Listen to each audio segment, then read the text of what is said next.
Yeah, pause YouTube, 6fthax here. For you guys today, one hell of an OU Wi-Fi battle I had against Flamerds. His channel link and stuff are going to be down below once he lets me know what they are, because he said he was going to record this battle as well. So if you see this, my man, let me know. I'll make sure to add it to the description.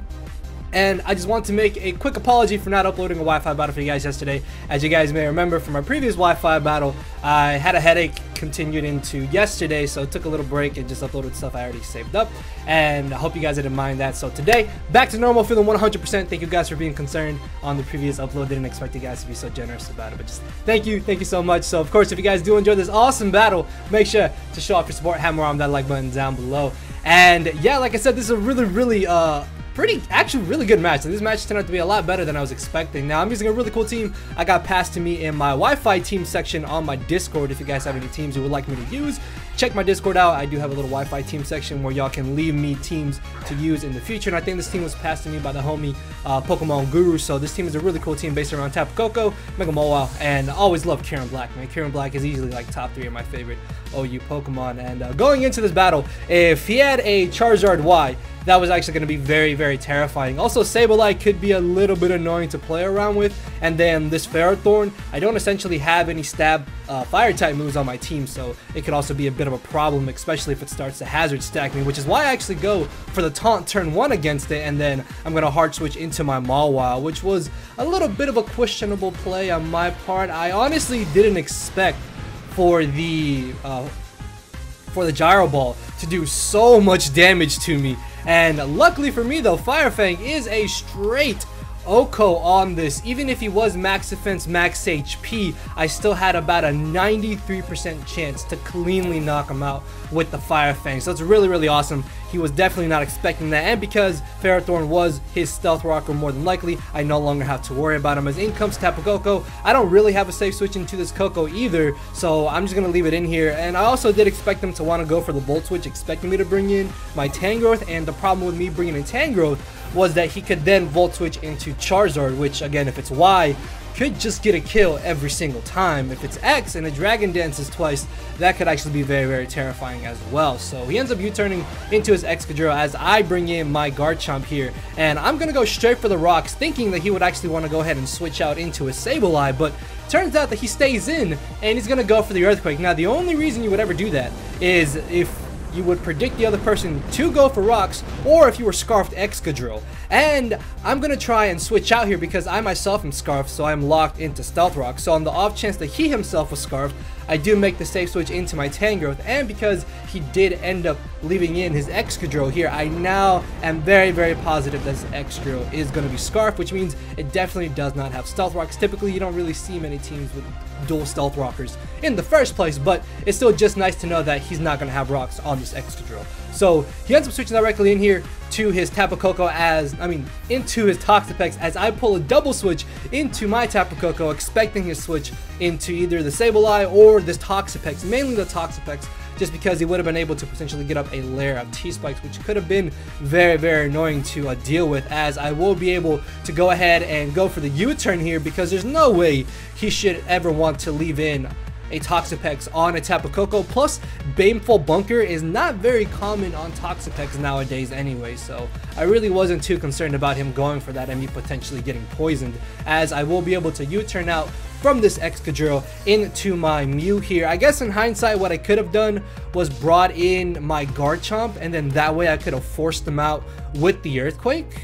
But by bringing in my Mew, I will be able to burn this Excadrill, making it a lot easier for me to deal with. Of course, the only downside to this play is that now Charizard can freely come in again without it losing 50% of its health, because it hasn't Mega Evolved yet. Although at this point I still don't know if it's X or Y. So I do believe I end up making a switch here, or I just decide to be aggressive and I go for the Psychic, as I do actually end up switching out into my Tapu Koko here, because he is locked into Rapid Spin, he is burned, and even if he wants to leave in the Excadrill, I will just be able to knock it out with my Hidden Power Ice eventually. So by doubling out into my Tapu Koko, I'm able to force out the Charizard, and I end up making a bit of a questionable play here, and I go directly for my Z move. Now my thought was that if this is Zard X, which it could have very well have been, if it just Dragon Dances for free or it just gets off damage for free, then it's going to be a problem for me to deal with. So by going for the Gigavolt Havoc, I ensured getting off at least like 65-ish% on the Zard X. Of course, that is not what happens, as he basically makes me waste my Z move on the Excadrill. Thankfully though, me popping my Z move here doesn't really end up mattering too much in the long run of the battle, but at the moment it was very annoying because I honestly didn't expect him to switch directly into the Excadrill. And actually the fact that he hard switched out had me believing that maybe he is Zard Y, because if he was Zard X he could have easily just Mega Evolved. As I bring in my Tangrowth on the Earthquake, I'm going to pull a switch out into my Mew, thinking that he would try to switch into his Charizard Y or maybe back into the Toxapex, but he just ends up going for the Earthquake, and now expecting him to try and get a free switch into the Charizard. Knowing that Mew can't typically do too much to Charizard, I make a hard switch directly into my Kyurem Black. If he was Zard Y with Flamethrower, I can live one Flamethrower in the sun. And if he's modest, I outspeed him because I'm a plus speed nature on this Kyurem. But he just stays in and goes for another Earthquake, and at this point, I'm convinced that he's just trying to sack off this Excadrill so he can get a free switch into his Charizard or into his Tapu Koko potentially as well. So I decided just to be aggressive here and go for the Earth Power. I was actually so painfully close to going for the Fusion Bolt, thinking that maybe he would want to switch into the Toxapex. Thankfully though, that is not what happens, and I'm able to get rid of the Excadrill. The only downside to this play is that now my Kyurem cannot live a hit from Zard Y. But if he had Flamethrower, Fire Blast, then he would have been able to knock me out anyways. So I'm going to go ahead, pull a switch out here into my Tangrowth, expecting him to either want to go for the Dazzling Gleam or potentially go for the Volt Switch. As he goes for the Dazzling Gleam, this does entirely too much damage to my Tangrowth, for one. So I switch out into my Mew here thinking, okay, he could try and pull a switch back into Zard here, but he ends up going for the Dazzling Gleam again, and this still does way too much damage to my Mew. So I ran the calc, and it turns out that this is Choice Specs Tapu Koko, if the calc was correct. So expecting him to either want to be aggressive and go for another Dazzling Gleam or just switch out in general, I have to go for the Roost here so I can keep my Mew at as much HP as possible, so I can still potentially safely switch it in to this Tapu Koko on a Dazzling Gleam or even a Volt Switch, although Thunderbolts may be enough to KO me, depending on how much damage I've taken beforehand. Either way though, I decided to be aggressive this turn on the off chance that he did want to try to bring in the Charizard. And notice how I keep trying to predict Charizard and it's not coming in. That is because Charizard Y is a giant ass threat and I cannot allow it to just freely switch in and get a KO on anything. So I actually end up Psychicking the incoming Toxapex, which takes nothing from that Psychic. And it turns out that this is a Spadef bulky Toxapex, which is actually kind of annoying because now my Mew is not necessarily the best answer to try and take this down. So I end up hard switching here directly into my Tapu Koko, not paying attention to the turns of this electric terrain, even though they're shown down below. And if I had been paying attention, I most definitely would have gone for the Psychic there again and then switched into my Tapu Koko here though. Although the only downside to that would have been that he could have got up T-Spikes, because as you saw, me going for the taunt stopped him from getting them up there. So maybe in the long run, me wasting that turn and then bringing in Tapu Koko wasn't entirely too bad, because now I don't have to worry about my team getting poisoned on the switch-in. So he does unfortunately get a burn with the first Scald that he goes for on my Garchomp. Either way though, that's not entirely too crucial, just because Chomp really wasn't doing too much in this game. With him having the Sableye in the back, he can just come in, priority Will-O-Wisp me, and then that's gonna suck. So I decided just to get up my Stealth Rocks here. I wanted to so badly to go for the Stone Edge, but I really felt that going for Rocks were gonna help me in the long run of this battle to just get that residual damage on the rest of his team, as he doesn't Mega Evolve, and then he goes for Hidden Power Ice, and now I'm like 95% sure this is Charizard Y, because I've never in my life seen a Mega Charizard X with Hidden Power Ice, unless that's something new I've just not seen in OU recently. But at this point, I'm almost convinced to the dot that he is Charizard Y, but again, you just never know. Maybe HP Ice on Charizard X is there for Landers, but I'm pretty sure Flare Blitz still does more. I don't know.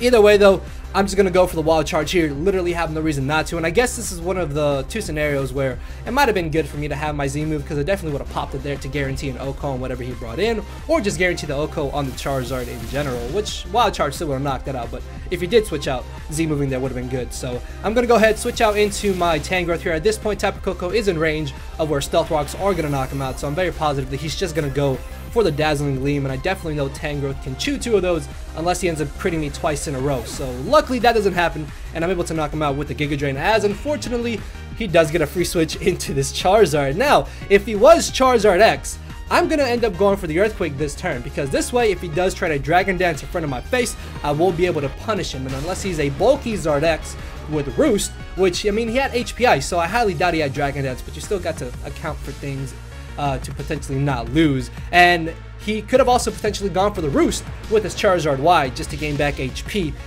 predicting me to switch out. So Earthquaking there, honestly, I don't think was a bad play in general, as he does end up finishing me off with the Flamethrower. This does give me a free switch back into my Tapu Koko in electric terrain. After Stealth Rocks, nothing is safely switching into a Wild Charge, because now he's lost his Tapu Koko and he's lost his Extra Drill, which were his only real 2 switch-ins to my Tapu Koko. As down it goes, I believe my electric terrain does end this turn, and the fact that my electric terrain ended that turn actually does kind of suck, because now Wild Charge is not a guarantee Oko on this Toxapex, and I'm gonna go straight for the Wild Charge, expecting him to predict me to go for the taunt, predicting his T-Spikes or potential recover. As it turns out, he's got the Rocky Helmet and he's gonna go for the Skull. Thankfully, in the sun, it's not gonna do entirely too much damage, and he doesn't get the burn this time, which means the following turn I can definitely knock him out with my next Wild Charge, which is going to be really great, because now his last Pokemon is going to be the Sableye. But believe it or not, Sableye could still potentially win this battle, because depending on the EV spread, Kyurem Black cannot 2 KO Sableye. And then if he's got the Will-O-Wisp and he burns my Kyurem Black even in electric terrain, Fusion Bolt is going to be doing absolutely no damage. So thinking that he would just try and go for the Will-O-Wisp here, I'm going to go straight for the taunt, just trying to stop it from hopefully spreading statuses around on my team. But it revealed to have the Sucker Punch, which is kind of cool. I don't think I've ever really seen Sucker Punch Sableye. I think I've seen it maybe like once or twice on Mega Sableye, but never like regular Sableye in general. Either way though, I do get a safe switch here into my Mew, and I'm just going to go for the Will-O-Wisp. I know with the Will-O-Wisp nerf that this isn't really going to be doing too much damage to the Sableye, but it will at least be nullifying the recovery that he does get from the leftovers. So if anything, that is definitely worth something. As this turn, I'm gonna go ahead and I believe switch back into my Tapu Koko, because his taunt is gonna end up running out this turn. And at this point, he's just constantly he's constantly kept going for the Sucker Punch. So he's got Sucker Punch, he's got Recover, he's got to have some type of status move, and then he can either have maybe Knock Off or Foul Play is what I'm thinking. But it turns out that he's got Taunt, so he's got Sucker Punch, Recover, Taunt, which means if Sucker Punch is his only offensive move, and with it being burned, my Kyurem Black has an even better chance of potentially knocking it out, although I still have not seen what possible status move it has. So he ends up knocking out my Tapu Koko with the Sucker Punch even after the burn, and this will allow me to get a free switch into my Kyurem Black. And this is the moment of truth. I absolutely need Kyurem at this point to be able to knock out this Sableye, because if I don't knock out Sableye, it could very well come down to a Star War between my Mew and his Sableye. And because his Sableye has already revealed to me that he's got the Taunt, he can definitely beat my Mew 1v1. So Ice Beam thankfully does enough damage to where 2 more Ice Beams after Recover will be able to knock him out. And even if he does have the Sucker Punch, or he does go for the Sucker Punch, sorry, then he will be wasting that 1 turn that he can go for the Recover, and then that will give me a free turn essentially to then knock him out with an Ice Beam. So this Ice Beam definitely puts him in range of where even if he goes for the Recover again, it's not going to help him. Sucker Punch is not going to knock me out either, judging for how much damage he did earlier, and I will still be in range of where, or he will still be in range of where Ice Beam will knock him out, and then I will go down to Life Orb if he wanted it to just make it 1-0 instead of a 2-0 here. But he does try to go for the Recover, and I'm going to be able to knock him out with the Ice Beam, and that is going to be the 2-0 victory in my favor, because Big Black Kyurem is able to live on 4 HP. I love Kyurem Black, man. Also, just in Citra, man, it looks so cool. It looks so cool. I apologize if I messed up a little bit there on the narration, guys. Trying to get back in the little group of things after taking a little break from yesterday. Also, just had some distractions in my ear. Either way, though, hopefully you guys did enjoy the awesome battle. Again, make sure to check out Flamerds. His channel link will be down below once he lets me know what it is. And make sure to show off your support. Hammer on that like button down below. And with that being said, guys, I will see you all tomorrow. So, later, everybody. Thank you all for watching. Cause my brain and heart are both tied in a knot, and this hinders me from crying a lot, just causing me to show no emotion. But when I said I cared, I wasn't joking. But I guess it's too late for me to become broken. For now, I'm living with no more pain, tears of hoping. I'm just coasting. Yeah, I said I'm coasting. No more pain, tears, and hoping. For real.